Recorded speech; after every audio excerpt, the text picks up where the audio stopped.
All right, the button has been pressed. The light has turned green. We're ready to go for another Super Remus Sundays here on Sound Goblin Gaming as we continue our playthrough of Fantasy Maiden Wars. I'm, as always, Bograt. I'm the Krampus. I'm Shiv. I'm Hunter Green. And I'm Vincent. And we'll just get right into it. Yep. Into this is actually a prequel to something we're not going to be dealing with until later, which is subterranean animism. Yeah, we basically wrapped up the story we were dealing with last time for Imperishable Night. Now we're kind of in the interim between story beats in this game. Yeah. Doing Silent Center in blue? Yeah, we're doing Silent Center in blue, basically. In the loosest and roughest sense, we're doing Silent Center in blue, and I'll go over that when we get into it.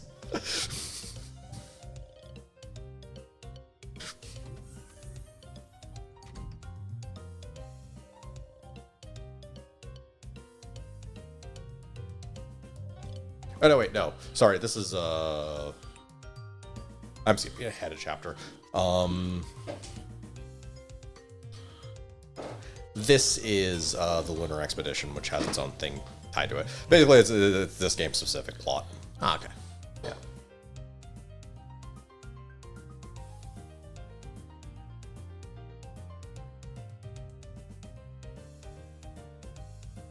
It is something that actually happened, but it's basically just covered in like Bohemian Archive and Japanese Red as a single news article. Well, the expedition is the other thing that happens is just fluff For the game, yeah. Yeah.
The funniest part of the Lunar Expedition is most people don't actually know that they're Lunarians.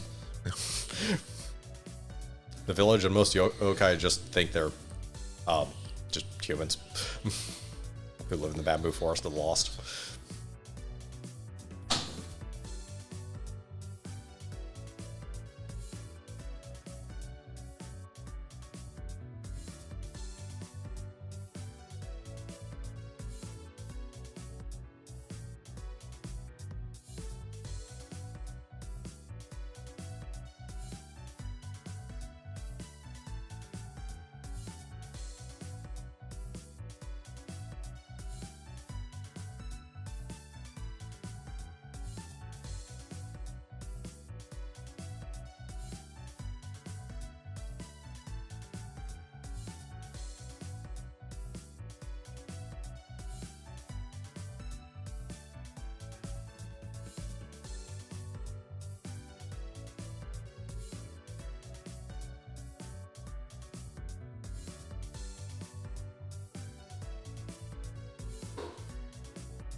Time passed. Yep. Oh, woo.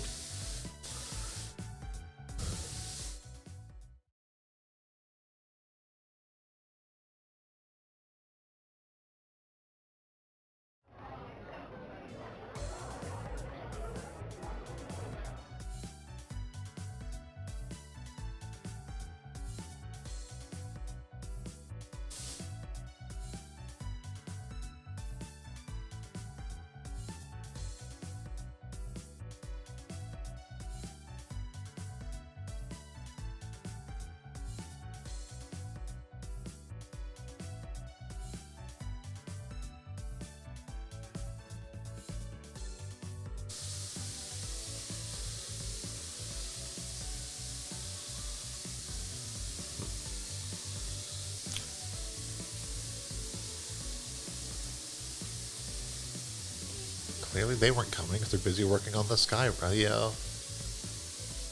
lift system to get people to try.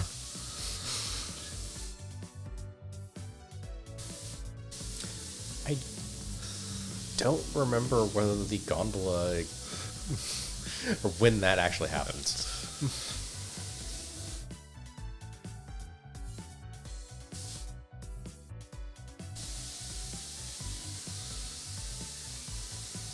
Whenever specifically Wild Horn Hermit does that. It's all happening during that. Yeah. Considering the Forbidden Scrollery is definitely a thing, because Kasuzu's a character in this one, and bringing into this one, it's not just the extra chapter they added. Yeah. It's probably already either gotten close to ending or ending, because Forbidden Scrollery was released later. They were overlapping for a chunk of time, but yeah.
Haven't seen that in a while.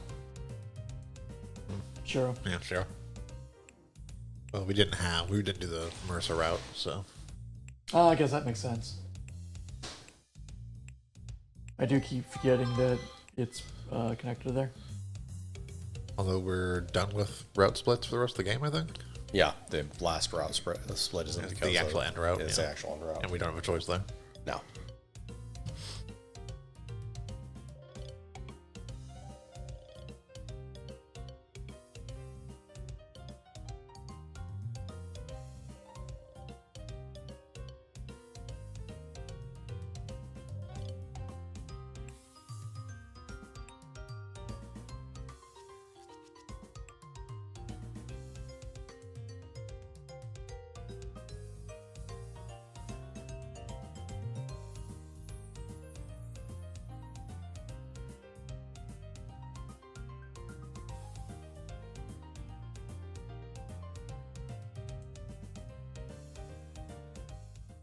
We're all gonna die.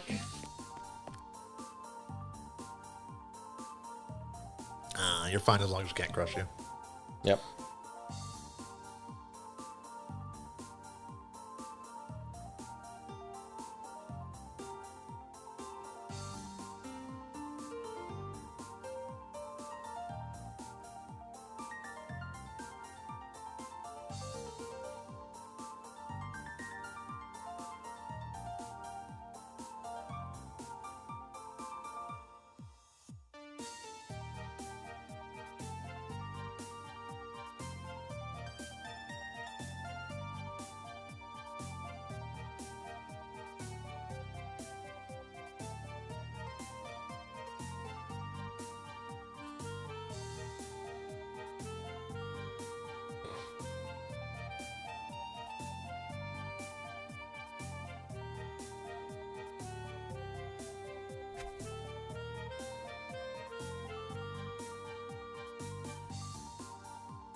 So yeah, one of the major things about Kaguya is she does just like to collect things in general. Oh no. And she has a decent vault of various objects, hence why she had all the objects for the 5 impossible requests. She also has a bunch of Lunarian stuff. Yeah.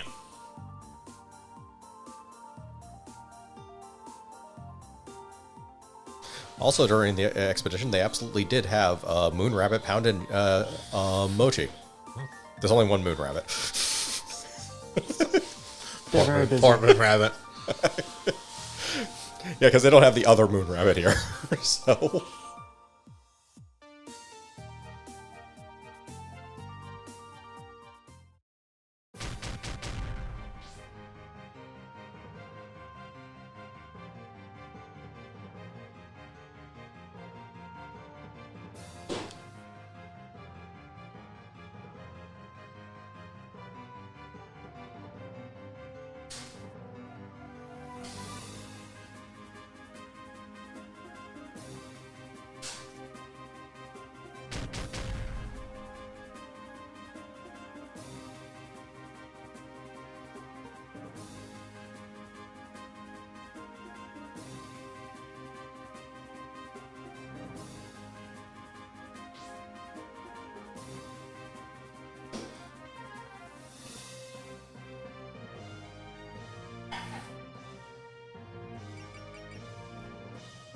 Something.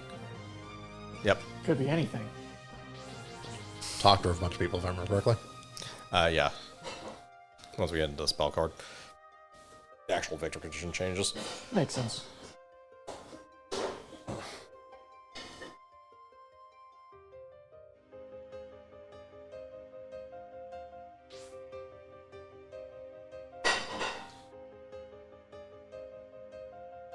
But yeah, this is basically them resolving their own Flandre Remilia subplot thing. Mm-hmm.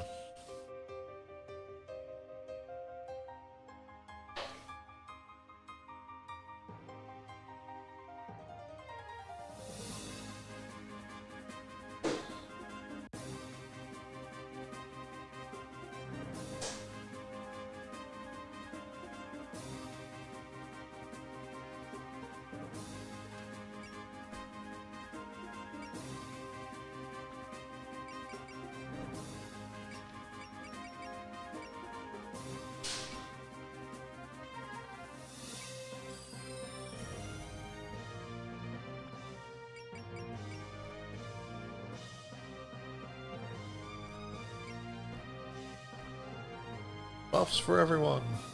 Yay!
Oh, Romeo, how you're going to be much, much, much more useful past this chapter.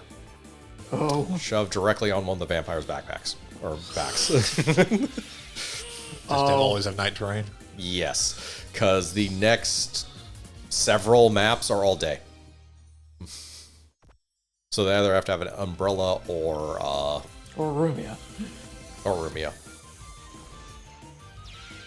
Or the item that gives them the... That's the umbrella.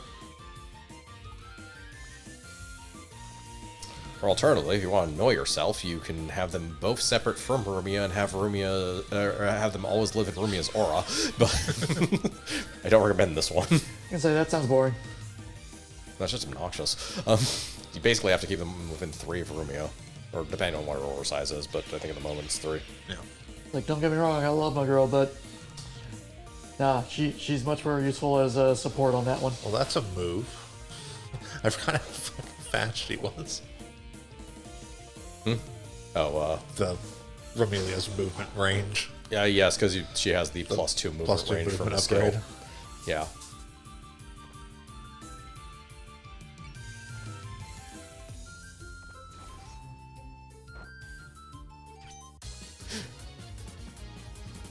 On the bright side, we keep Romelia.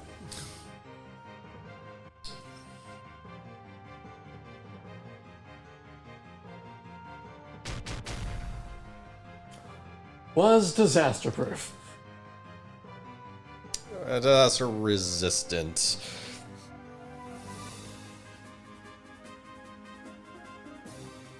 Blondere does have the ability to destroy anything. Yep, I saw that.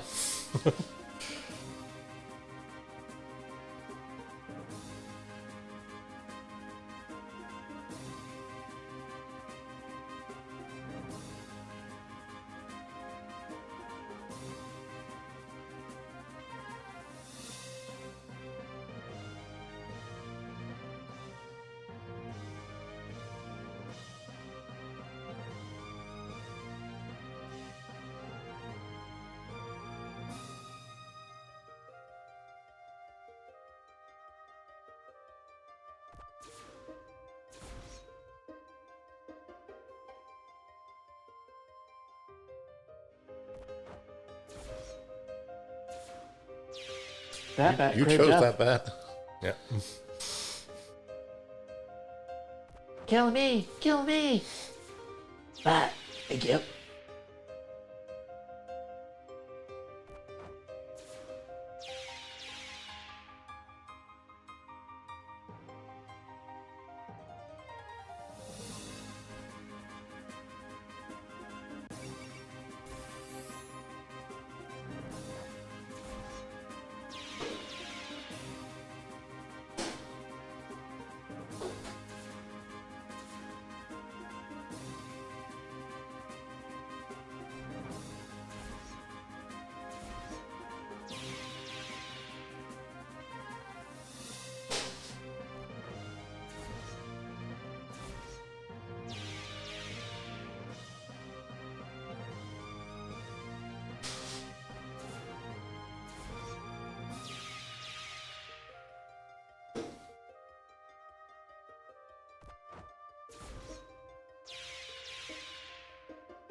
That's a strong ass bet.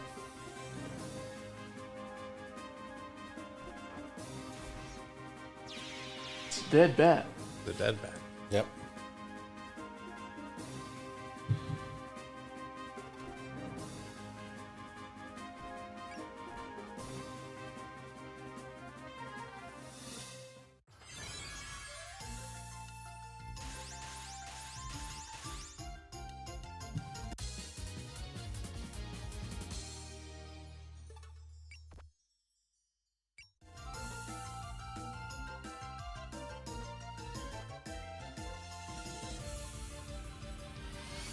Get fucked! Okay.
Also, as a side note, I have no idea how nobody figures out that they're Lunarians or not.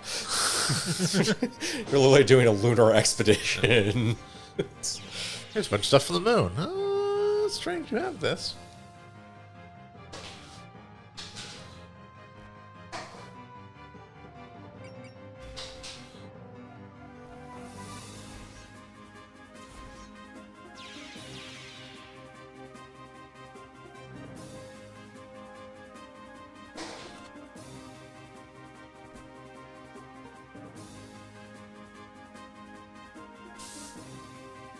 Final damage plus 1,000 would be a great ability if you could actually hit.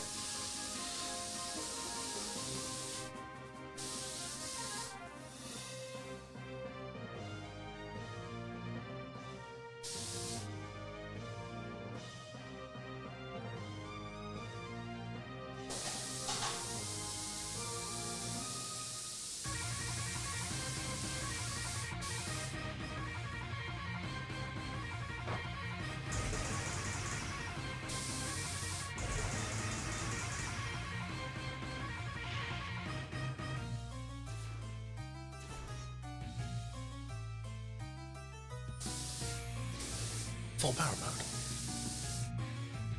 Yep, full power mode. It's a bat way the fuck down there. Yep.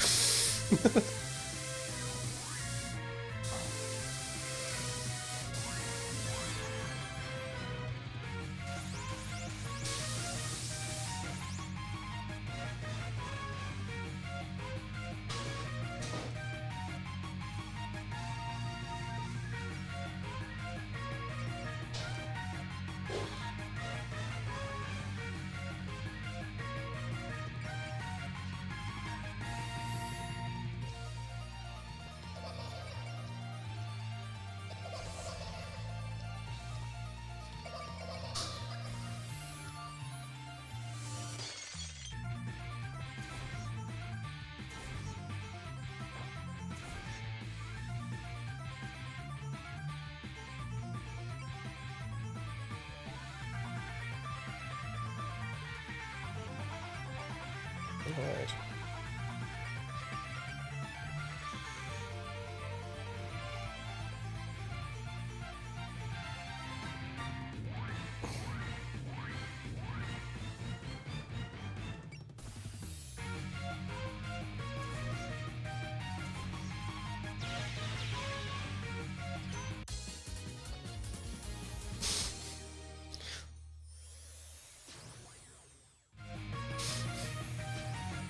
Man, is this not going to be that important?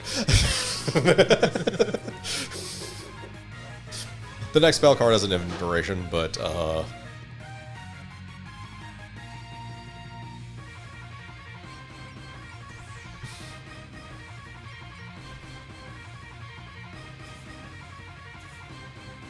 It's one of the just hold out ones. no. You win by talking to her. All right, next And spell then- card is not yeah. the attack one. Oh, sorry, no. The next card we have to blow through. Yeah. So, okay. Yeah, the final one is we have to talk to her, and there's a maze. Yeah. A shifting maze. That's amazing. Uh-huh.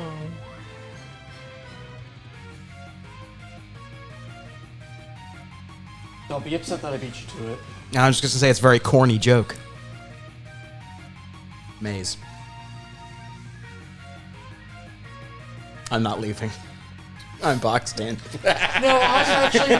No, I'm impressed. That was a good one. This alert.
More impressive if you get hit.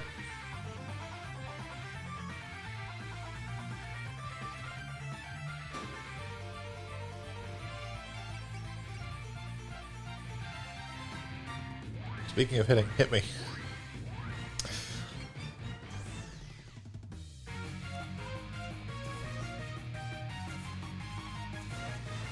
There you go. Harder.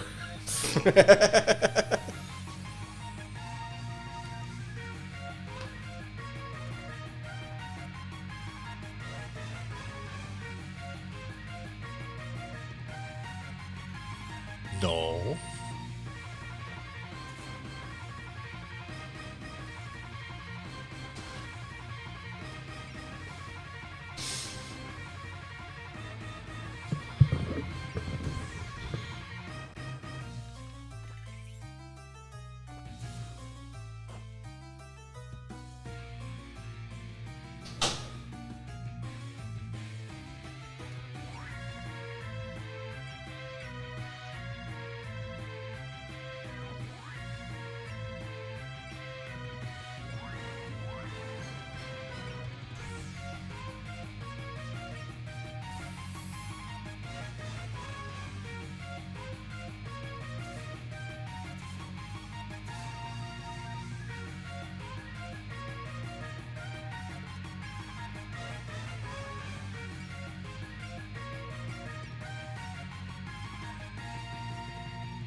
Can't move through this. Yeah.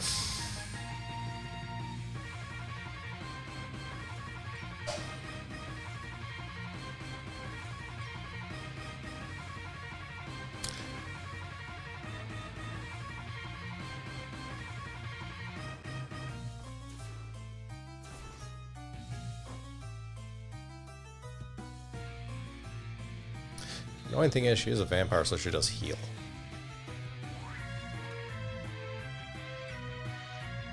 Yeah, 20%. Yeah. Is what it is. Yeah. Flan, be reasonable. Blah! Yeah, she's blang. She's lost to us.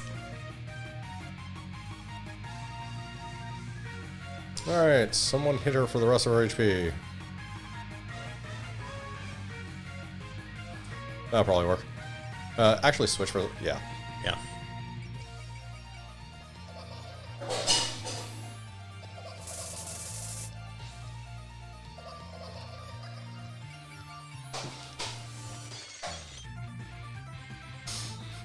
Also not going to be able to do that for a while.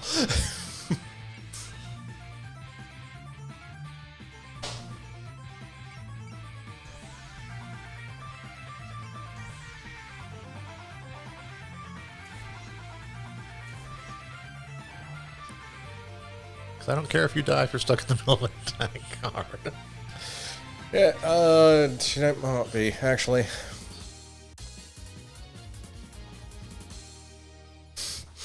Meddler. Oh, cute. Yep.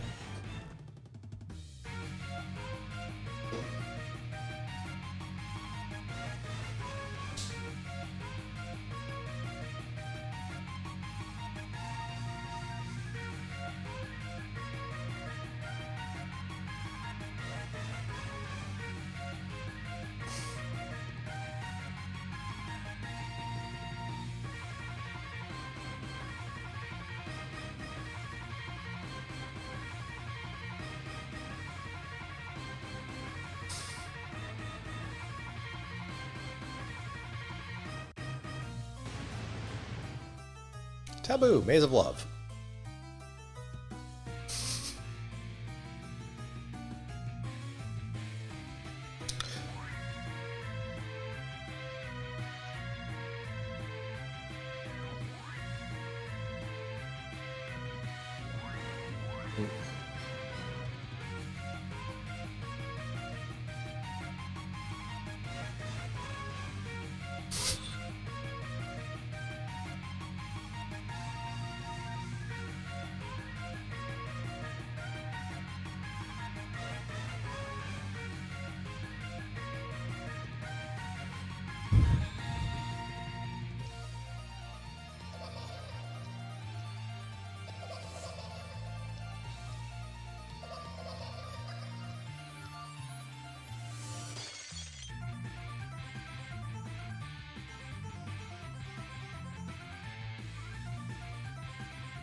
Okay, so there's only one entrance to the maze.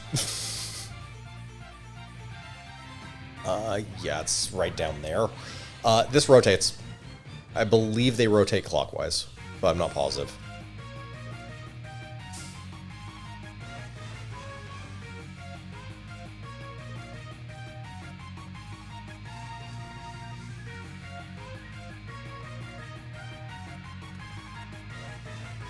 And yeah, our bonus is get 3 other people to talk to her before Romelia, which shouldn't be a problem considering, It's said 5. or 5? 5. Yeah, it said 5 other people besides Romelia. Ah, okay, 5 other people besides Romelia. This still shouldn't be hard. Yeah. Just means you're gonna have to do some juggling in and out to Yeah. get people next to her so they can do the talk. Unless convincing is just attacking, which would be in character for Gensokyo, but... No, it is actually just talking. Okay. This was actually more of a thing in old Super Robot Wars games, where there were actually like a bunch of sections where you could have one character move next to another and talk to them, and it was usually a way of unlocking secret units. Yeah. in Alpha, which I believe is the closest genetically to the Fantasy Maiden Wars series, I believe that was how you unlocked, like, Jared Mesa as a pilot. Because sometimes you just have bad taste in pilots. Yep. This was also necessary for, like, route clear stuff, so Yeah. part and parcel. It wasn't just, I want Jared Mesa. Because no one wants Jared Mesa. No, it was for Murasame that you saved. Jared was ancillary to that. Okay, yeah, you say 4. That's Okay. fair. Yeah. Okay, it looks like the inside is rotating counterclockwise. Yeah. And the outside is rotating clockwise.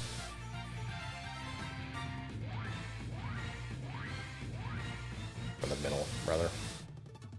Yeah, there's no point in attacking.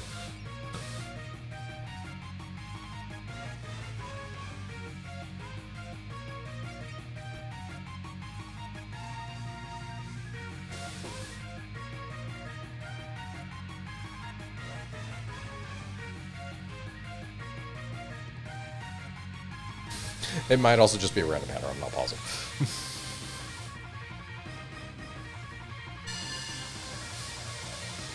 We have basically forever because the ship has a combination of persist and alert. So The ship is literally impossible to destroy when getting attacked by a single attack each round. yeah.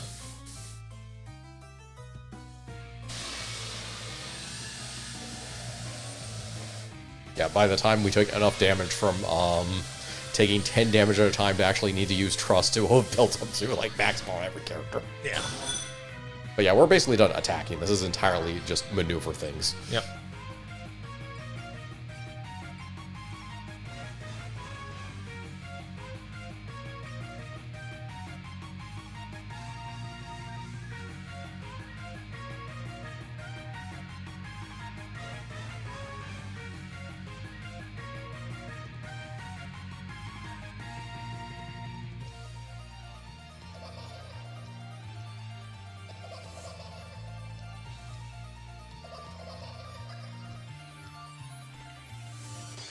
And whatever and you can't walk through her, so that's all you can do this turn for characters.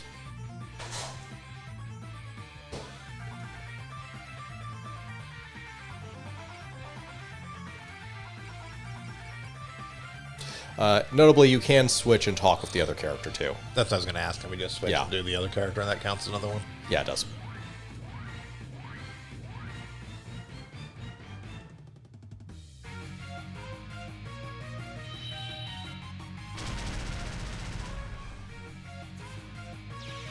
Oh no.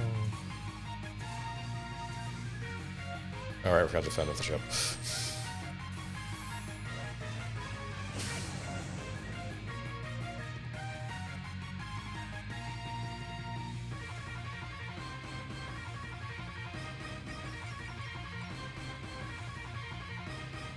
No Excel. Huh? No Excel. No, Excel. You can focus, it will get you further. Possibly.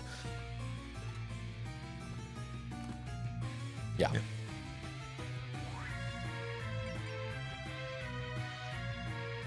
That's all the extra characters you actually need now. You just need Aurelia there.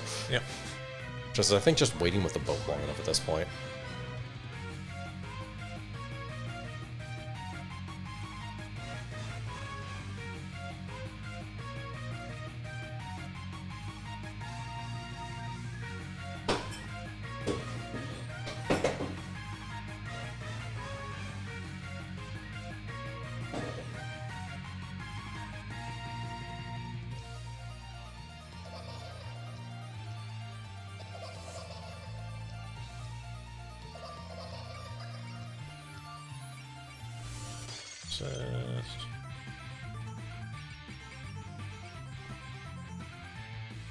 Yeah, she hasn't learned, so just switch and Switch.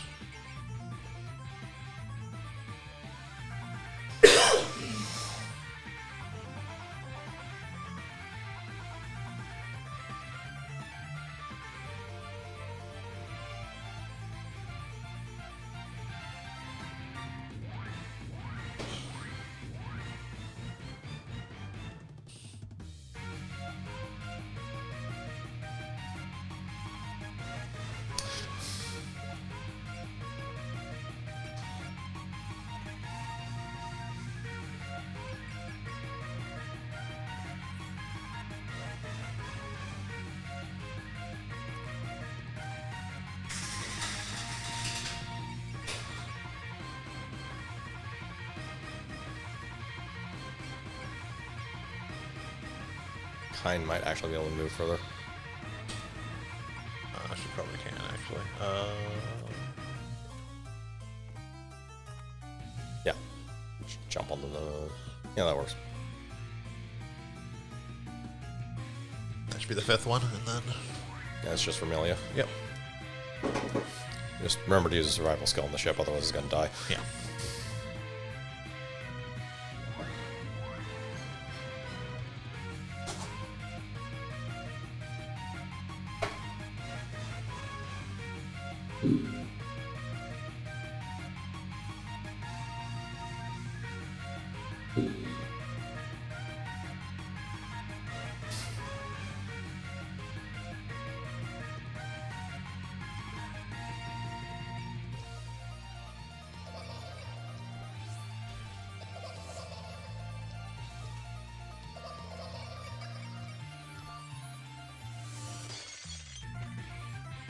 And I don't know, attack with the bird. There's no reason to attack. That's experience. I don't mean flawn, just give someone a buff. That's true.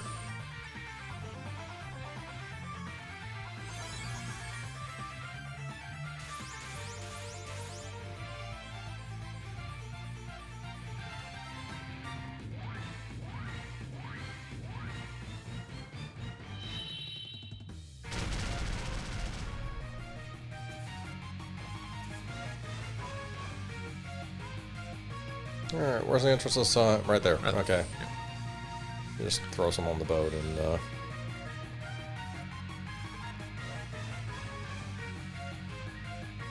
Really? yeah. Just deploy Vermilia and just end this. I'm going to throw out the first. Not that I need to, just because she was the one who was actually Involved in our plot. character-wise involved with the plot. Yeah. Damn it, Marissa, you broke the music. Had to happen sometime.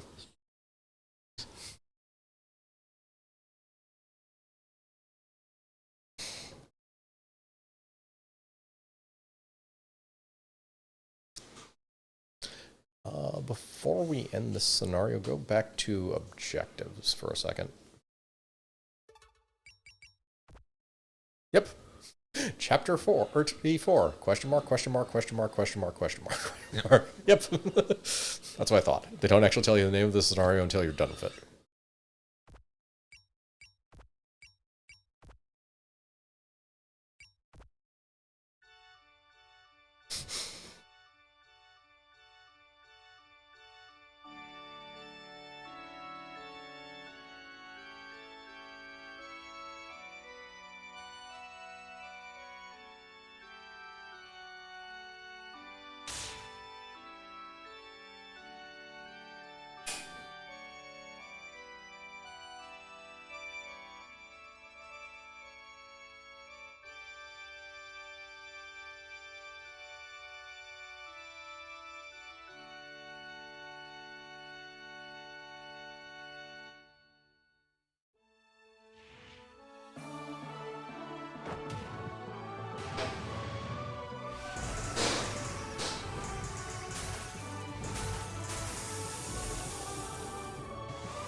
And then they both blew up. The end. The moon cracks in half. You just hear the rabbits go, "Ooh!" We're gonna have to glue it back together again. You just see a bunch of rabbits taping it with like a giant thing of scotch tape. Advanced moon technology coming through. Suika pops up. That's my stick.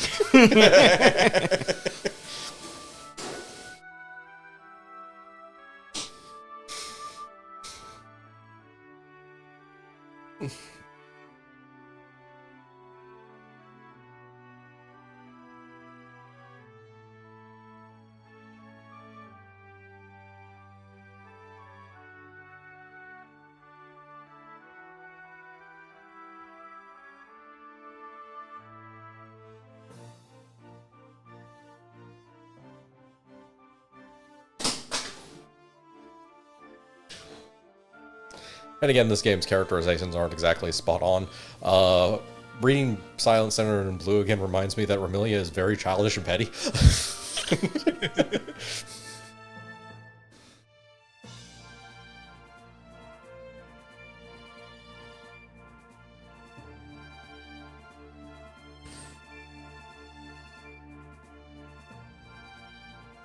That's okay. There was one other interpretation of flan I saw that I really like, which is the entire childish thing is a bit she's doing because she enjoys being waited on, and as long as she makes people think she can be kept in the Scarlet Mansion, she gets people to wait on her hand and foot, and the moment it stops being interesting to her, she'll release her full power, murder everyone, and leave. I forget which Dojin that was from. I don't even know if it was from an official thing or from a fan one, but I just like the interpretation of like, oh yeah, I'm doing the whole childish thing because everyone waits on me hand and foot. The moment I feel like not doing this anymore, I will blow this mansion to Kingdom Come. Mostly she's just a neat. There's also that. But. Yeah. I mean, she was a forced neat. She was forced into the neat life, but she's sticking with it. The fneet. Is that anything like steak? No. Unfortunate. They both come from a place of profound ignorance about the English language, if that's what you're getting at. But yeah, as far as like post Bottoming of the Scarlet Devil, Flandre is able to wander about, but she mostly doesn't, and when she does appear, she's a sociopathic battle maniac. So... It's a Toho character. I was going to say. More so. We need to make the world forget about a therapist. Or at least a copy of the DSV.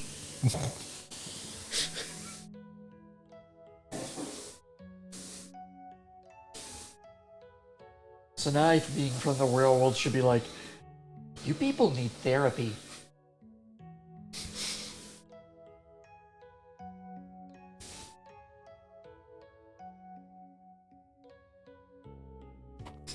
I'd like to imagine if we'd actually gotten Remia to do the persuade option. It's like, yeah, I don't know what to tell you, Cracks Beer. You want me to tell you your sister's a bitch? She's a bitch. I don't like her. She keeps coming to my shrine, drinking my booze.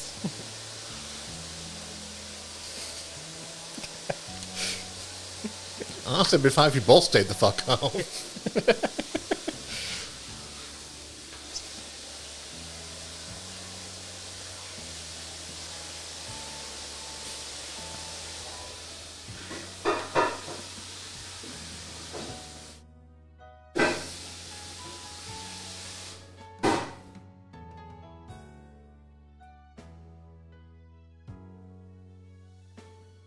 The number of people who care about the humans in Gensokyo are remarkably small. And I don't know if that includes any of the Tengu.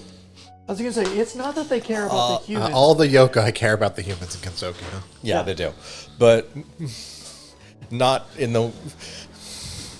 Okay, care about the well-being of the humans, I should clarify. Oh, no, they care There's about probably the- mechanical reasons they need the humans around, but... It's like, they care about the well-being of the humans. They knows what will happen if they kill a human. Also, more to the point, the humans are effectively their reason they exist, Yes. effectively. Yokai feed on yokai feed on fear, and they basically need a human population for that. Yes. Which is why there's, hey, if you kill a human, prepare to get fucked over. Yeah. Permanently. Then they also care about humans in the sense that having influence over the human village is very much something a lot of yokai want, because that gives them power within yokai society, effectively. Yeah, makes sense.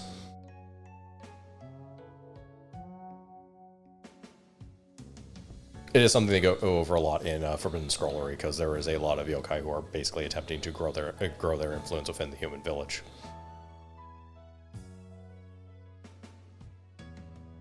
And what Akio actually selects to put into the Chronicle of Gensokyo is partially based on balancing the influence of the various yokai factions against each other, because this is what Akio is actually up to most of the time.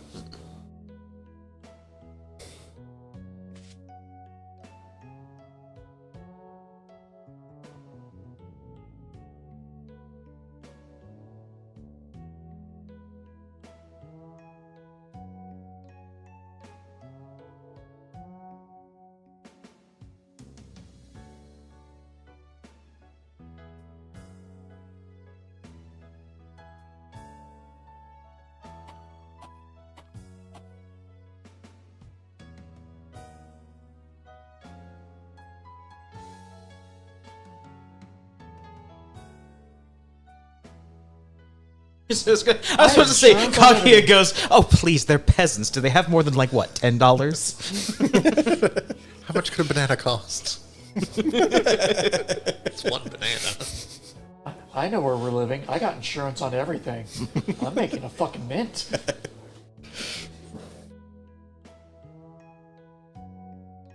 What do you mean insurance does not cover anything that involves, Acts of incident are not covered under insurance. Of course not. You know how much the insurance had to pay out if they paid out for incident damages? It's like, was Reimu on scene? Okay, nothing to be done. Immediately classified as an incident. Yep, it's under our active Shrine Maiden clause. But the Shrine Maiden wasn't the one who did it, but she was there. Act of unnamed god. There's now some dude trying to distract Raymond from showing up to deal with the problem. So his insurance will pay out. No, stay home, drink, it's fine.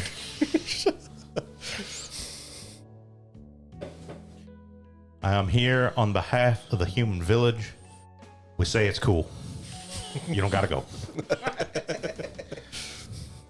We have all already chosen which limb we are okay with losing. Like a good neighbor, Reimu's not there.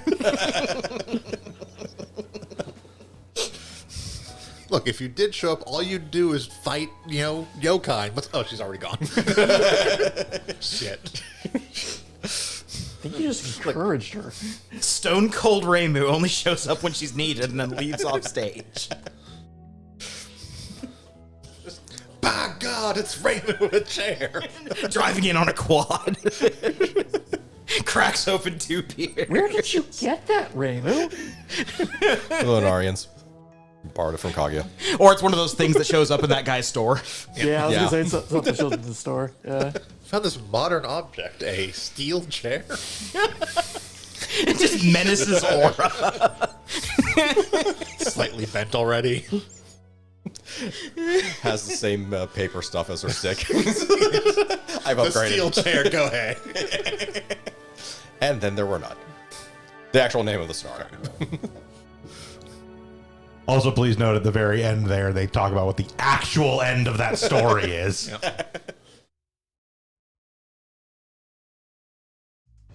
Because it does not end with everyone died.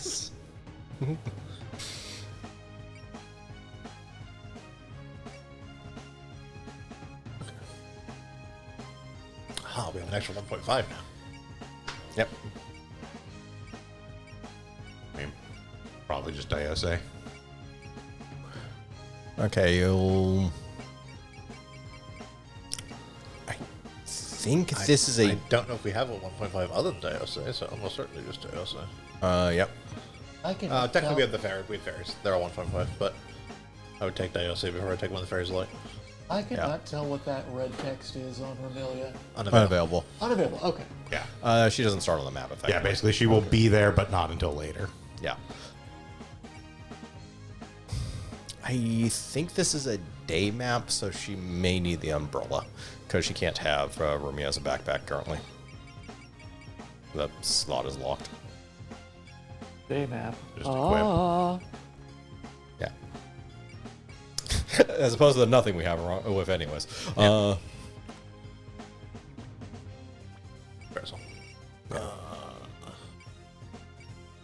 And now we're up to 4. That's weird. We didn't change anything. That. Okay. Go back to Romelia real quick. Take the umbrella off.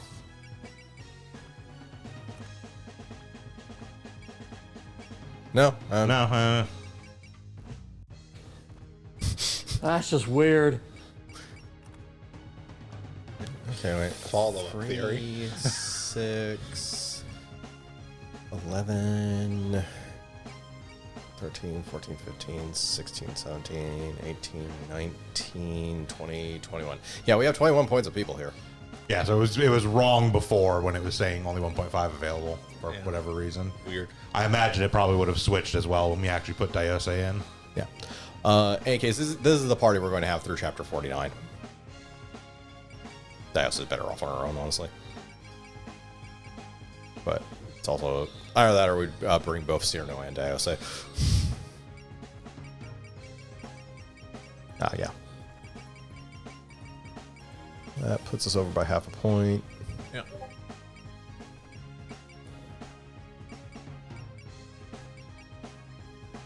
There you go. Have a friend. Yeah. What's that title? Cure something? That Cure is Cure Darkness. There we go. Not Silver Spoon. Yeah.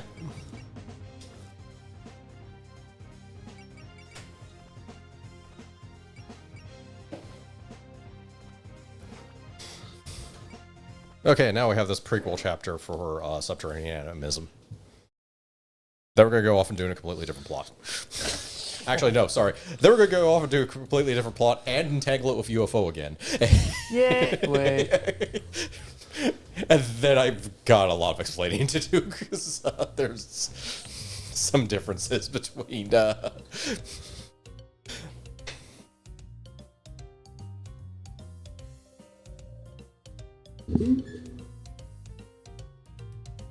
Yeah, there's some differences between this game's Silent Sinner in Blue and actual Silent Sinner in Blue.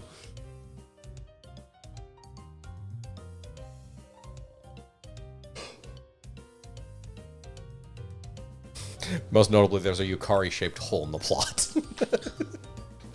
Well, you know.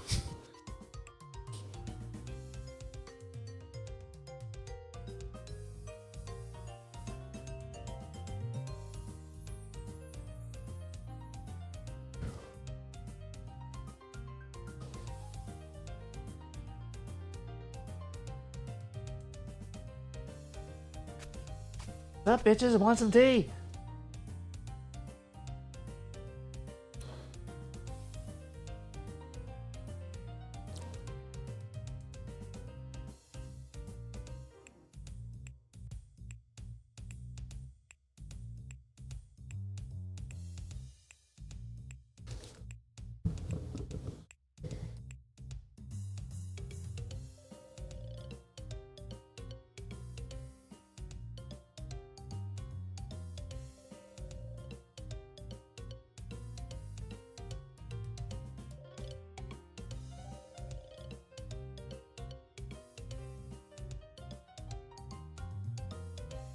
I'm sorry, what?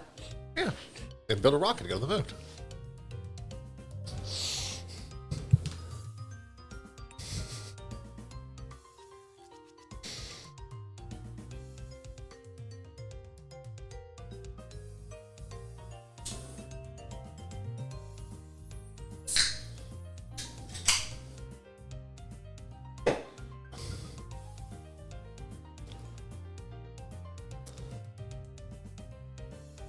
Of course, Rimmer doesn't have any interest in going to the moon. She wants to be left the hell alone. She is not responsible for incidents that happen on the moon. Only what happened in Gensokyo. Except those incidents that happen on the moon. There are absolutely Look, instances that happen on the moon. Just because she's not responsible for them doesn't mean she's not going to get involved. Ah, yes, strong arms.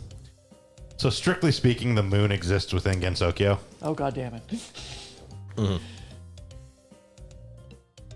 They do go deal with incidents on the moon, just not in this game. I don't think this one F hits. Well, yeah, Legacy of the Lunatic Kingdom is a few games after this one stops. Yeah.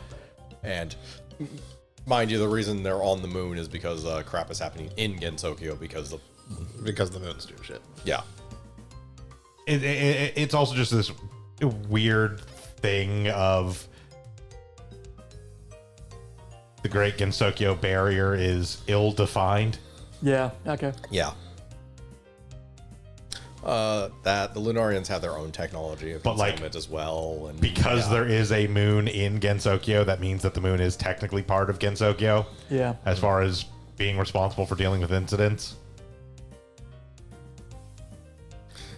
Largely, the moon takes care of itself because okay, They don't want to deal with Earth anyway. Yeah. A, they don't want to deal with Earth anyways, and B, okay, no, they're more powerful than Gensokyo. And Oh, everyone absolutely. in it. As we will see in a few stages.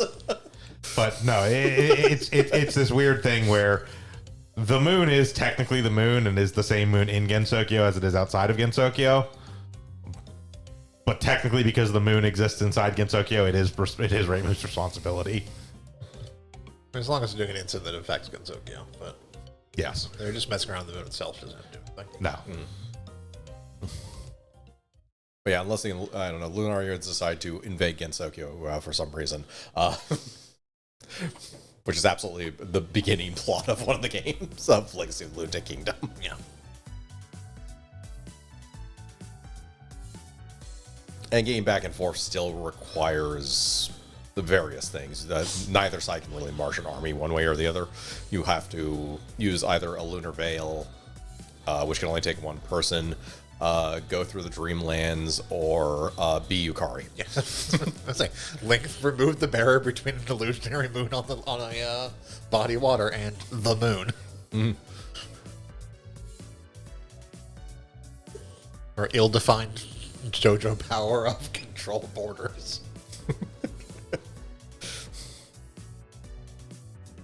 Strictly speaking, I think Reimu could also technically make it there, just very slowly, by not giving a shit, Possibly. denying reality.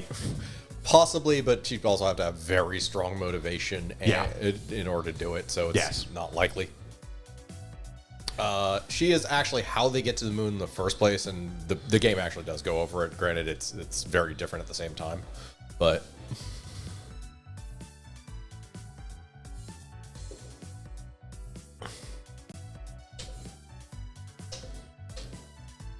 I don't know. Arguably, for her ability to float through stuff, she's more likely to be able to get to the moon if she's less interested in doing so.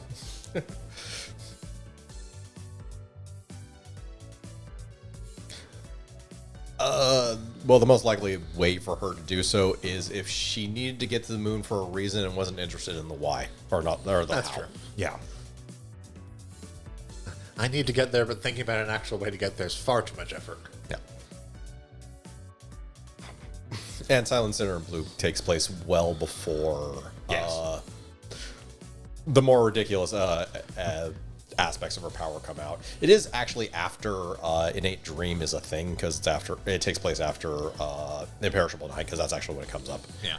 Yeah, but it hasn't like quite fully manifested yet. It's not like we see it in the fighting games where she has various moves where she just teleports straight up.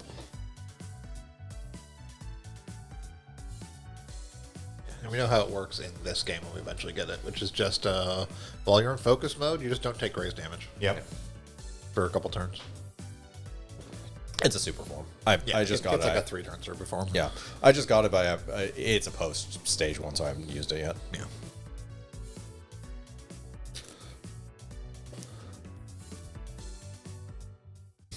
It's a 3-turn form, and notably because this game fights take longer than 1 turn, I'll have to actually figure out when to use it. But it is basically don't take damage for 3 turns, no matter what happens. Yeah. Unlike the Barbados Lupus Rex limiter off form, where it's like, oh, I guess this technically has a 2-turn duration. Well, I only need half of it. There won't be a field once I'm done. Yeah, not having press turns means Yeah. just have more turns in general, because you're not constantly getting extra turns. And Oh, there's A thing we'll deal with again when we get to Y. Yeah. Yeah, I mean, it's got like Y 2 or does 3 technically have press turns, as long as you either have the one spirit that lets you get press turns, or activate the assist that gives you a press turn, which you get to use very infrequently. Yep.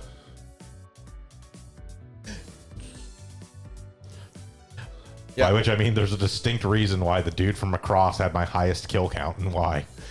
Yeah. Yeah. there is a certain point towards the end game where you can basically generate infinite assist points. There is, but until the end game, you're hard pressed, with the exception of like Char and Hayate. Yeah. I don't think he was my top, but he was in my top 3. Yeah, end game as opposed to in Super Robot Wars 30, where it's like chapter 3. I mean, I think he was my top, but just barely, and that's mostly because you don't really actually get him until decently late. Compared to others, yeah. And at a certain point, everybody's shattering themselves on Mazinger. As usual. I want to say my leader was Jet Jaguar. Which is weird because he sucks.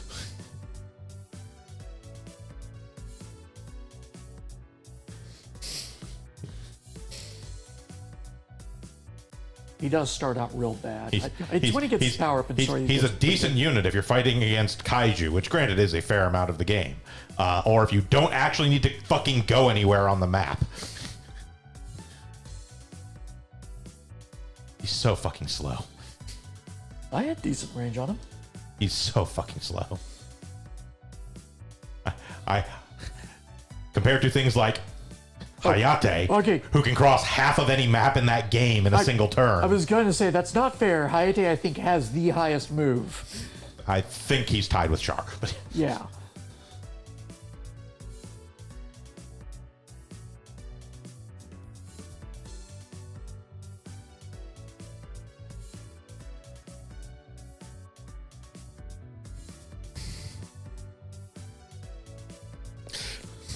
Also, Rayson will be joining our party. Sort of. We'll have her in this scenario. We'll have her in the next scenario. Then she hides on the ship. Until 50. She will be a character. We cannot put her in the party, but she is absolutely there. Right.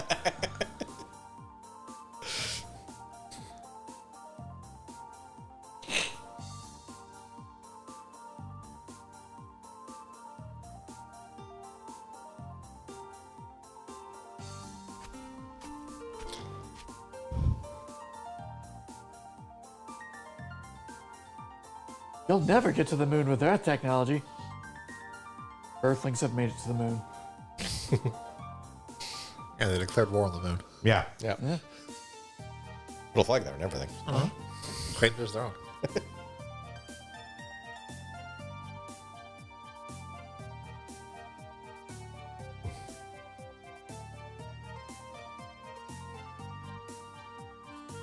Okay. Specifically why Clown Thief dresses as an American flag to taunt the Lunarians. Yep. Yeah. Now, strangely enough, every part of Clown Face's design makes a decent amount of sense. Yes. Miss, unfortunately, not appearing in this game. Yeah.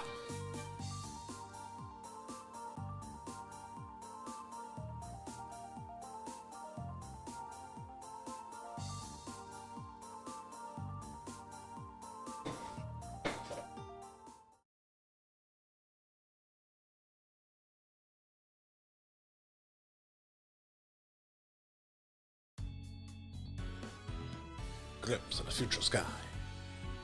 I will figure out some way of covering Legacy of a Lunatic Kingdom, but we'll have to anyways if we do one of the fighters. Yeah. Yes.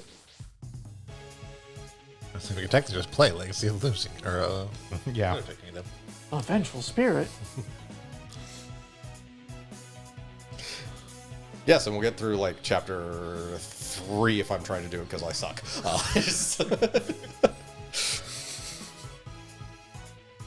Yeah, the problem is I actually want to get through the extra stage, which is also going to be Fair. yeah.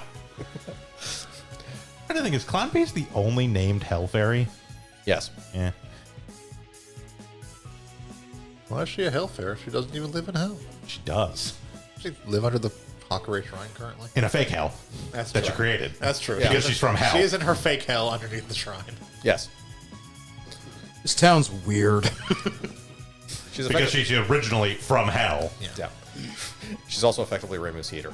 Yes. From hell or new hell? New hell. New hell, yeah. Yeah.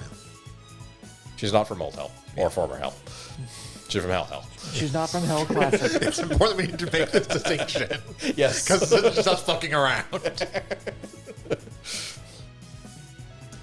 Notably, this is a different place than Makai or the Netherworld.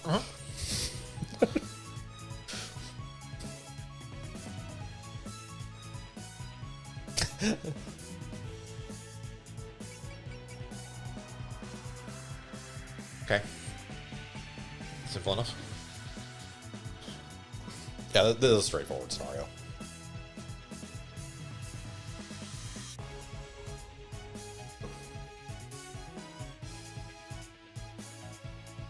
Yeah, we're gonna throw you 2 easy scenarios, and then, well then. It'll be fine. Oh, it's beatable. It's more like if you happen to be a stubborn perfectionist like myself. Like, essentially, you only have to get through 1 health bar and you can wait out the rest of the spell cards. Yeah. You don't get the bonus unless Yeah, you why get would through you do 2 that, of them. though? Yeah, exactly. I have to defeat every single Every spell card. It's part of the completion for the... How is Aki going to be the best version of herself if we don't do every spell card?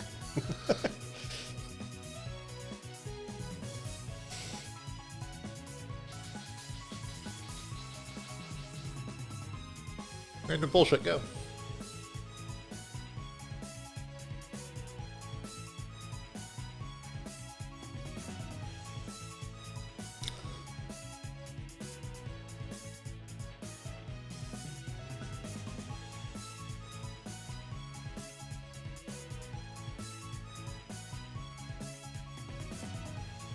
So yeah, the character that effectively acts as the boss of Silent Sinner and Blue in this game is easily the most difficult thing I have fought in this game by a magnitude.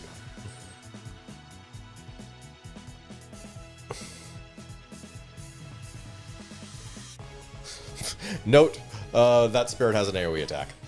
Or has a map attack.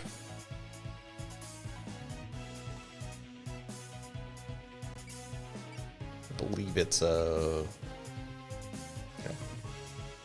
You can't currently use it because of needing power. It was one of the buttons. There it is. There it is. Yeah, it's basically a AoE around it. Yeah. But the space directly around it's safe. Yeah, it's 3-6. I mean, what's actually going to happen is it's going to die before it ever gets to use it. Yes.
Alright, I have 1 1/4 characters to describe here.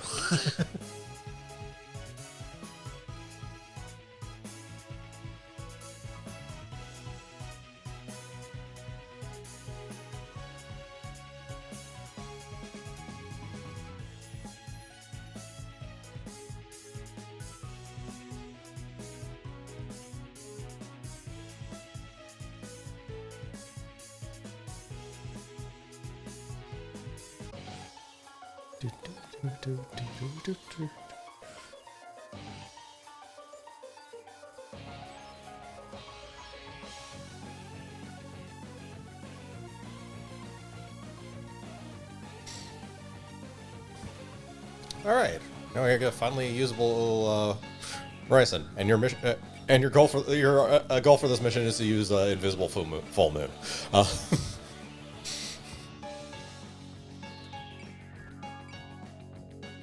30? Yeah.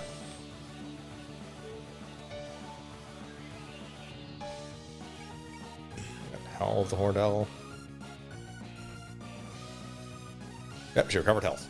Oh, there's health girl. Wrong one. Yeah. It's fine.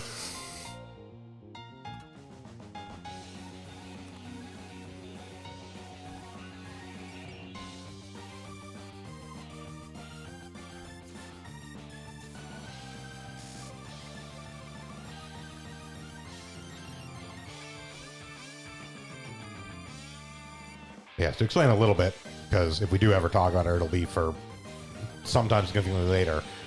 To clarify, Clown Piece is a fairy. Fairy of Hell. Intentionally dresses an American flag to taunt the Lunarians. As maddening as all the other fairies are, just for being basically stupid children, Clown Piece's ability is explicitly to drive people insane. Yes, and it makes sense because of what Clown Piece is. Yes. It's not. More specifically, she is a minion of a goddess who is effectively a duplicate of Hecate. Yeah. Yeah. Which, in In other words, she's emulating a lamphead. She is modeled after a lamphead, which were the lamp bearers of Hecate. Yeah, and those lamps would drive you crazy. Hence, why she has a torch. Yes. Also because it's really funny because she can pose like the Statue of Liberty. Yes.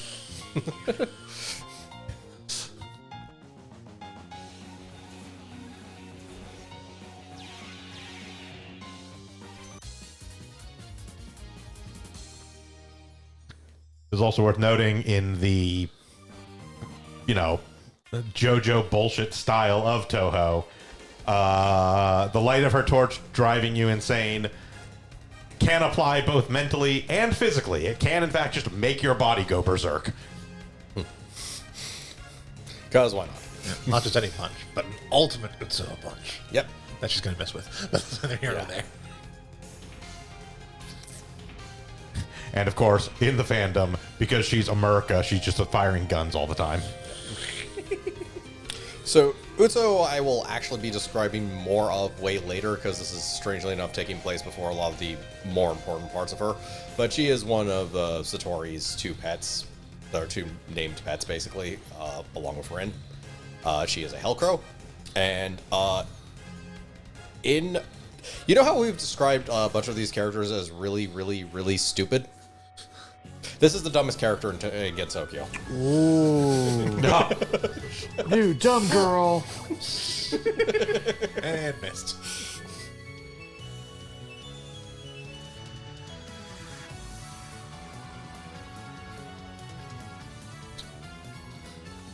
I feel like it was unfair to give a challenge and defeat her before. It's like, that's just free. Yeah. According to Akio in the Chronicles of Gosokyo, what can be confirmed with certainty is that the inside of her head is empty.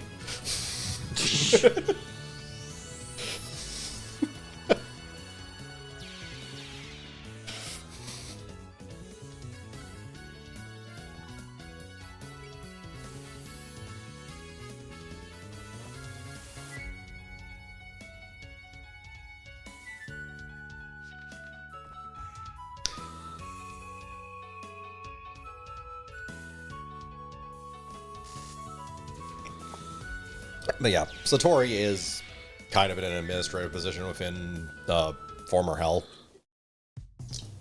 Leadership is not really a thing to not really a thing in former Hell, just because of how the yokai are down there.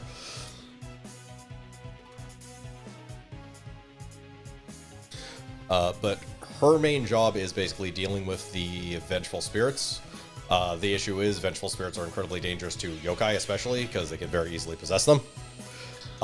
The exception is animal spirits. And Satori, because of her powers, is actually very friendly with animal yokai.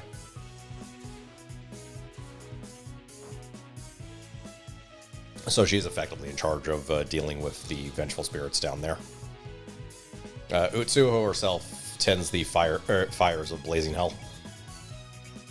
Basically goes, gets firewood, throws them on the fire. Yeah.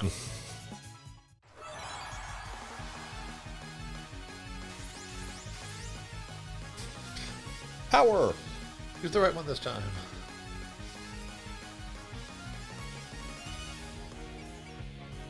You're one off. Oh, was that Red Eyes? This is Red Eyes, yeah. Ah.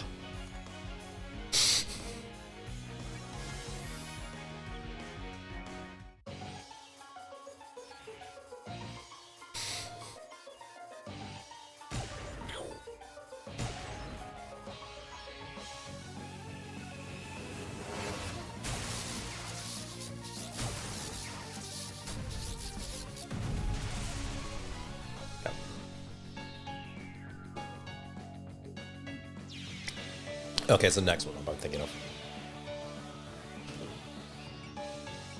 By the way, she has hit and run built in. Yeah, she's a good sniper. She also has snipes, so that makes Yeah. sense.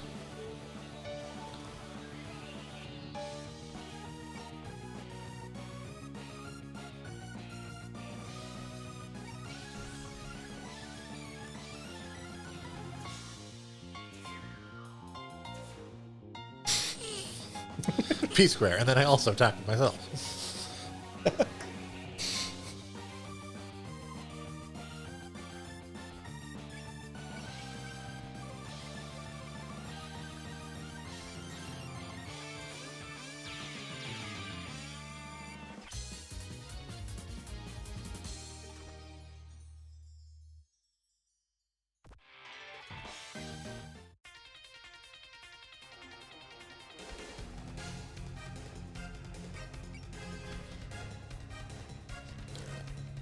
And a bit.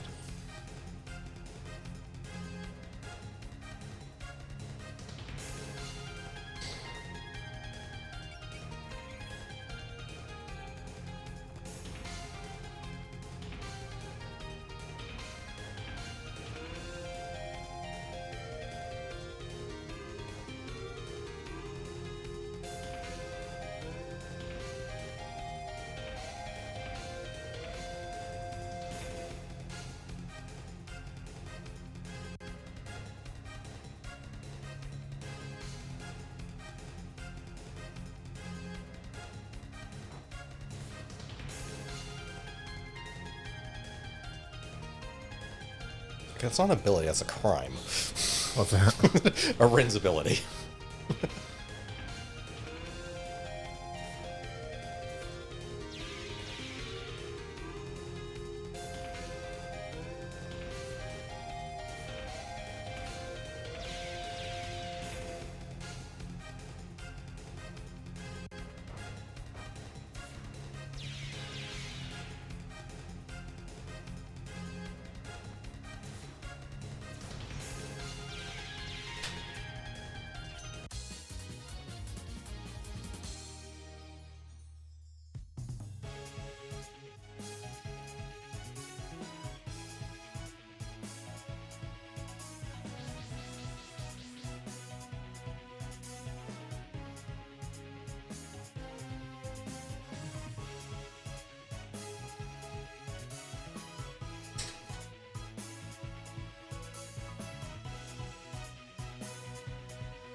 Yes, the sinister power of talking to people.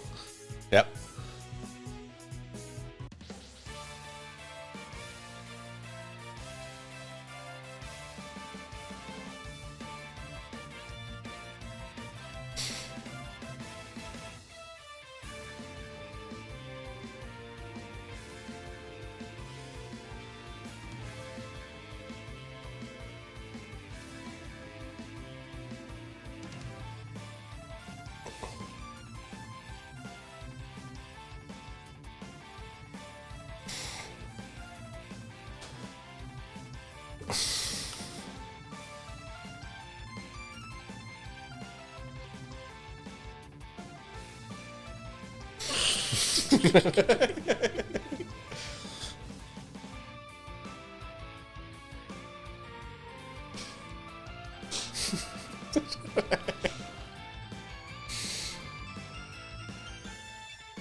The front one's the one that combines.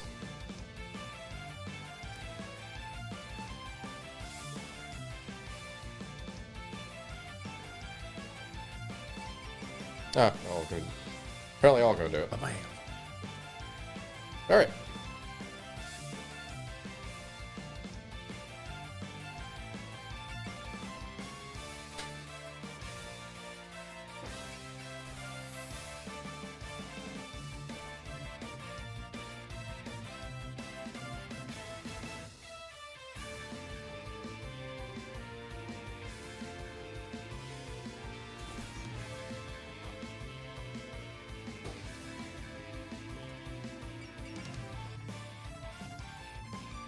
We have to defeat Ushio first. Yeah. That's not hard. No, it isn't.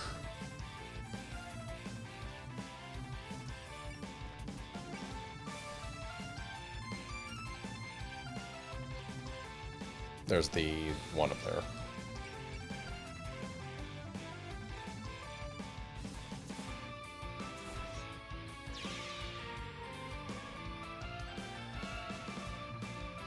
Hey, let's go.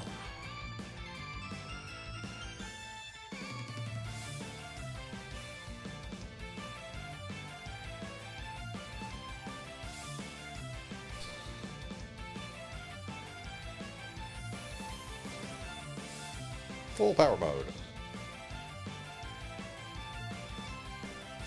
Okay, you want invisible full moon, right? Yeah.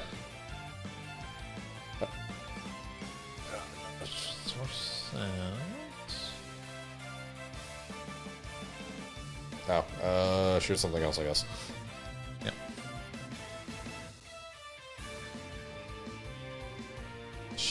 She's down hit points, that's why.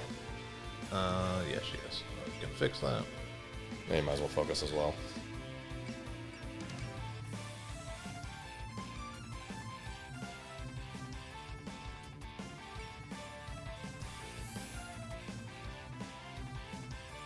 And turn the animations on, obviously.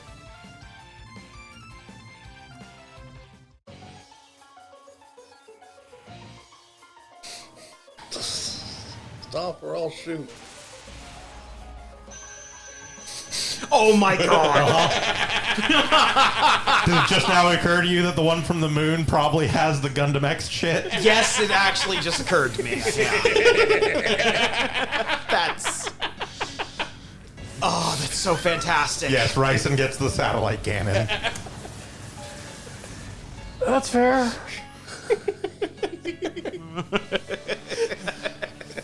So good.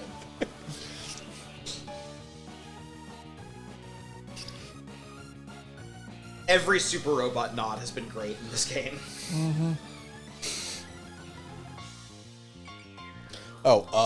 Turn animations on for this for completion. There's actually music attached to Soul Sculpture. It's just when we get it, it won't play because the stage has unique music, or it has forced music, basically. Yep. You can guard that as well. Yeah.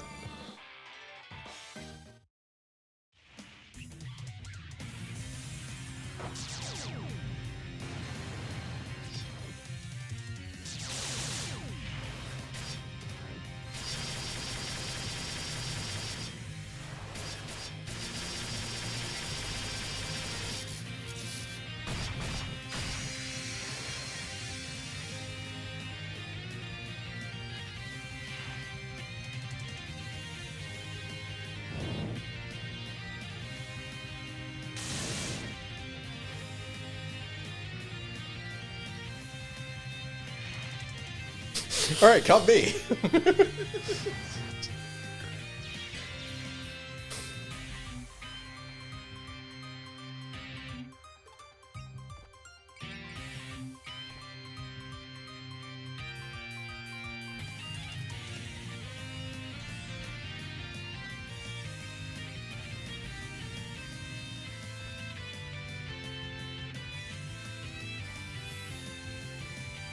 Also note there's no spell cards on this one. Yep.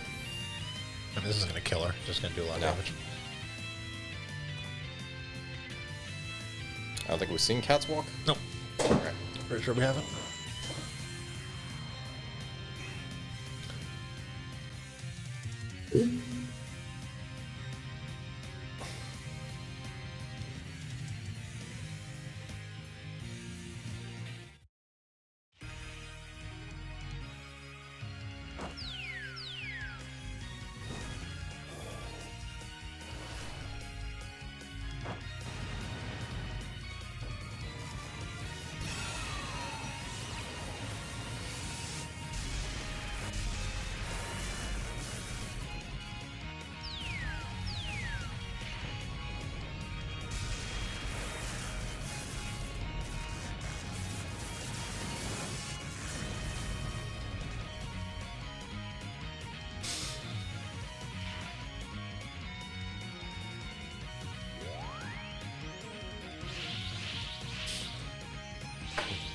Cat.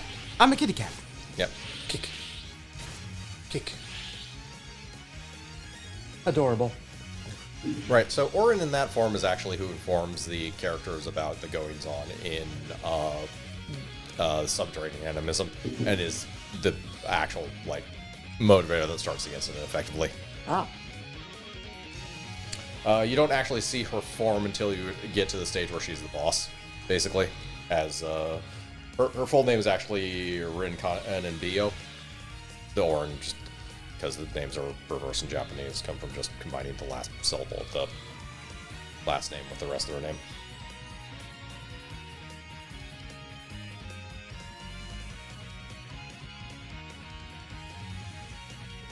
But Rin herself is Akasha, who, much like the other yokai in former Hell, is fairly despised. What doesn't help her case is she tends to abscond with corpses, sometimes during funerals.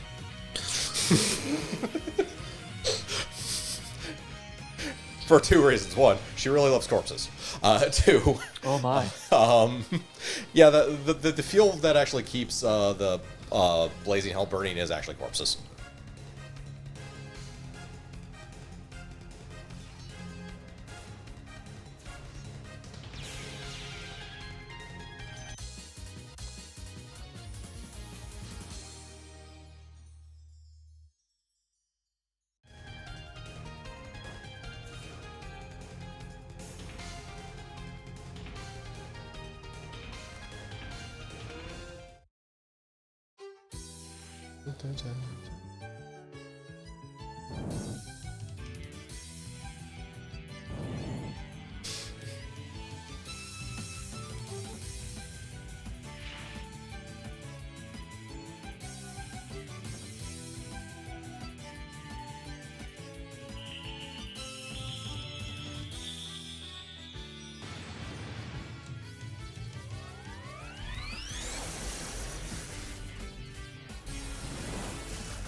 Womp womp.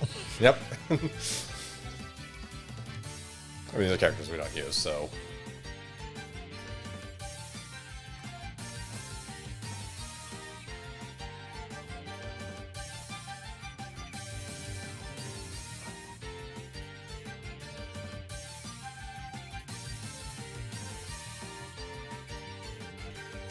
You want to change? Oh no, it's a decent amount of health. Okay. All right, there it goes.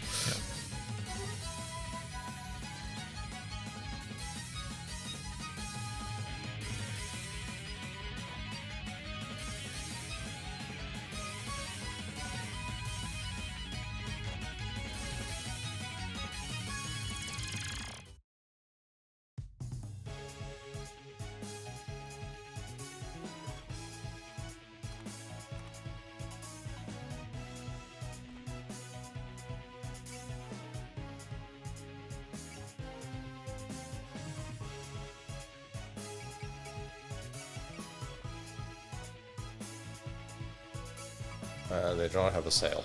No. At least not yet. It's like they technically could. I don't know if they do or not. Is it? Yeah. Well, they also don't have like Excel or anything like that. Yeah.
For sure it's dead. Yeah. Yeah, it's definitely dead. Run away!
You suck.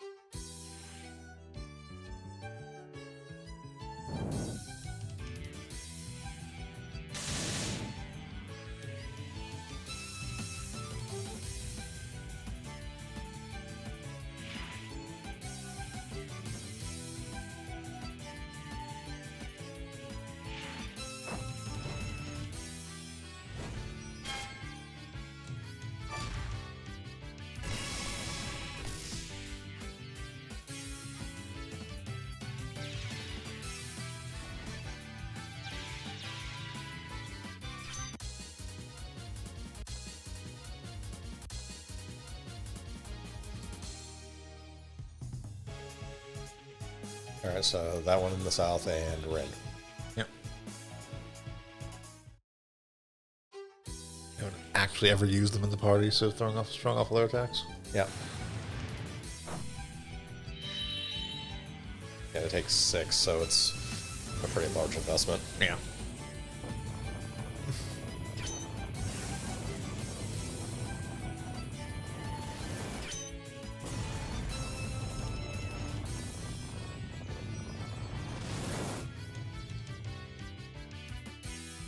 I think that was overkill, but eh.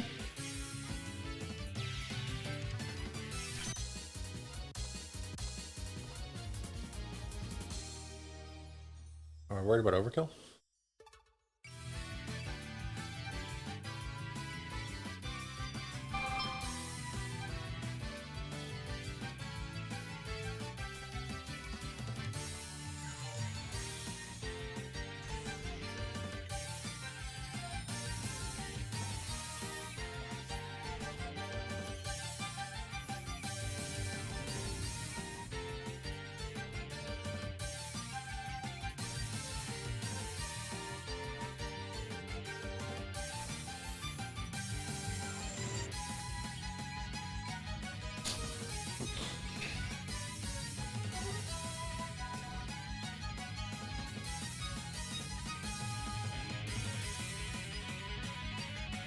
You like using Miracle and then seeing the giant list of buffs that are on character afterwards.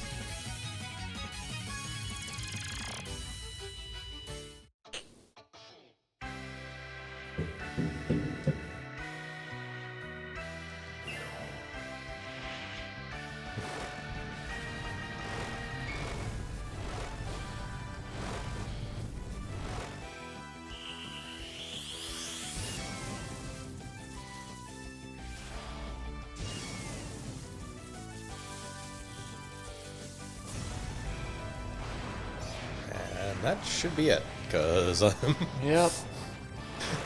we used Miracle, she has, and full power mode, they actually do a full attack, so there's no percentage reduction.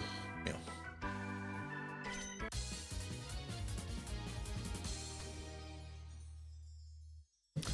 Also comes with Cheer and Bless, so just that much less we have to worry about. And our cat We took her tail.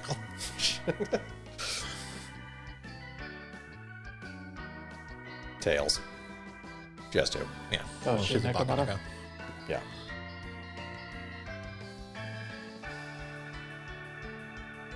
Kasha specifically.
And yes, Rin's official ability is carrying away corpses. Which again, that's not an ability, that's a crime. This is a fact. Illegal. It can be both.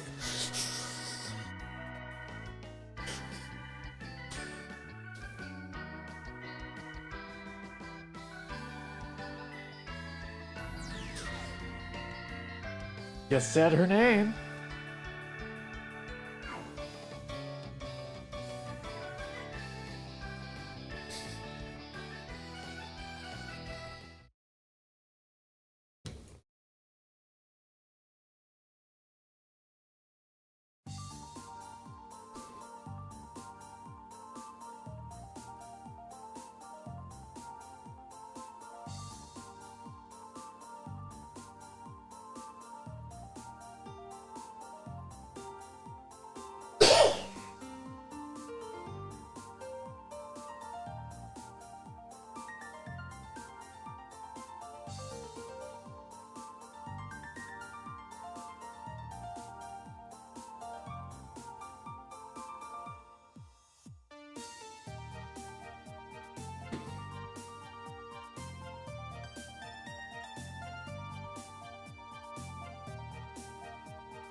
Ah, the Watasuki scissors.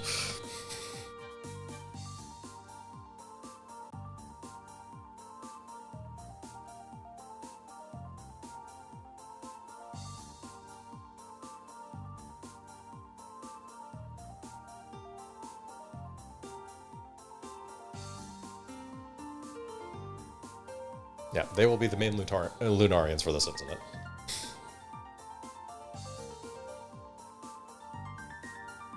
We'll be dealing with one of them specifically, more basically. One is enough.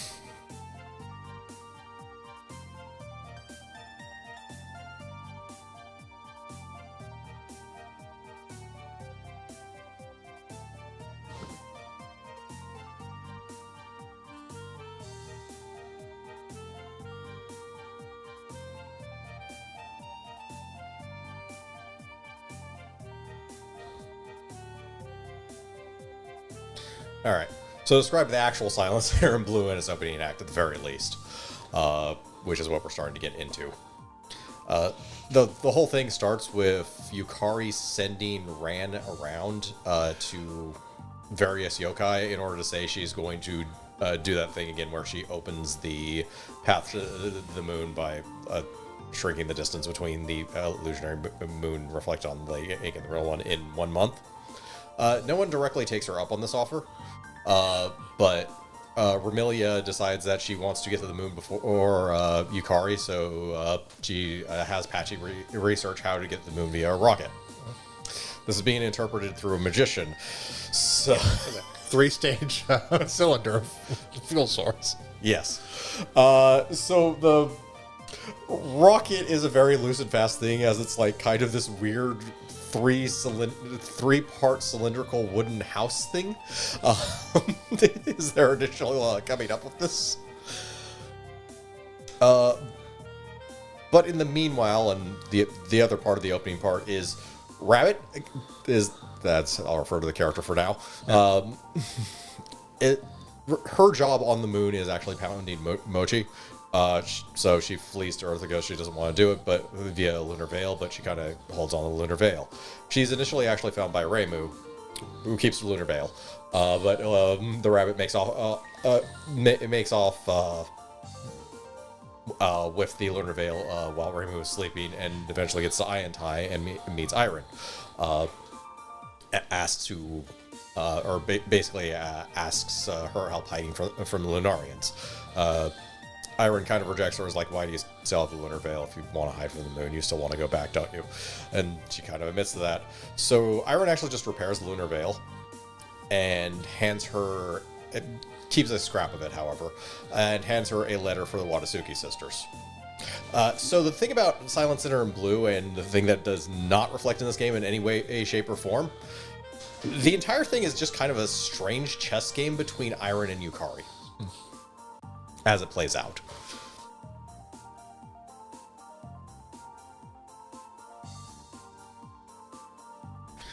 So the response from the other major yokai that Ran visits is she has some weird and cryptic things to say to Yuko, and Yuko just kind of smiles but is not interested. And Suika says she's not going to interfere, but she's not really interested either. Yeah.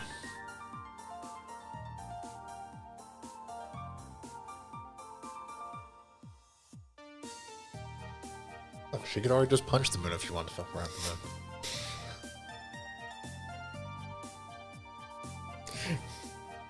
I mean, she herself says she doesn't actually break the moon. It's just An image of the moon she breaks, yeah, that's correct. yeah.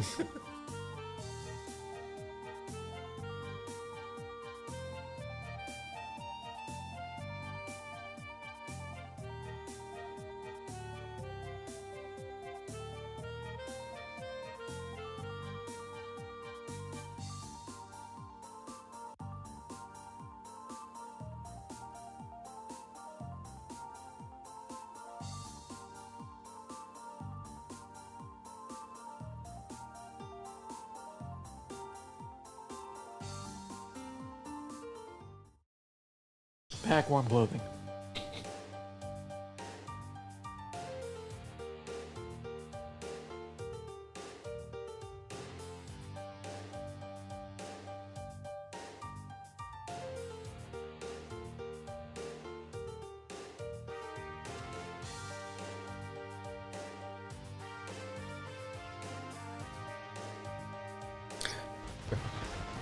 Yep. Meanwhile, in the underworld.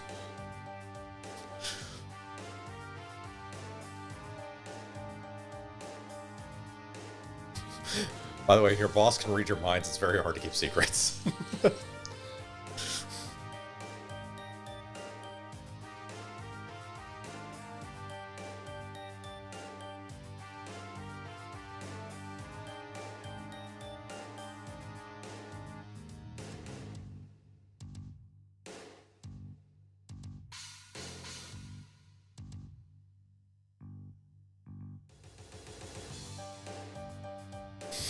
And here's Corgi.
That is lore accurate. She can't remember what she's been doing.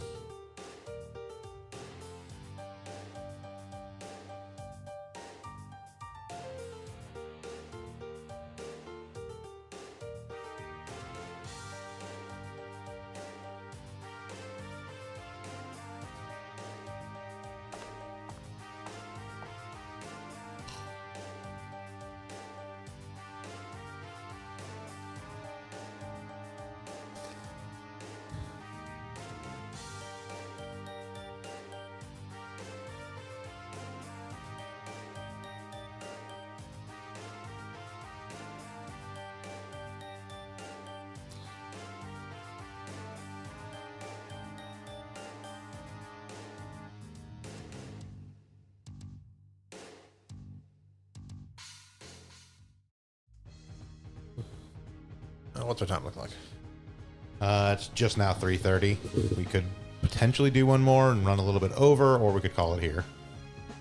It's a long-ish stage, I'd I say. guess I'll probably call it here then. Yeah. All right, so that's going to do it for us for today for Super Rainbow Sundays and our continuing playthrough of Fantasy Maiden Wars. Thank you all for joining us. We'll be back tomorrow night with more Pokemon on our Pokemon Monday stream, and on Thursday we'll be wrapping up the sub-stories and Real Estate Royale and Yakuza 0 on Kiryu's side of things, and then right back here next Sunday with more In Hindsight as we continue looking at Chronicles of Darkness and more Super Rainbow Sundays as we continue our playthrough of Fantasy Maiden Wars. But until then, I've been Bograt. I've been the Krampus. I've been Shiv. I've been Hunter Green. And I've been said. Have a good one, everyone. Yep. We could finally give skill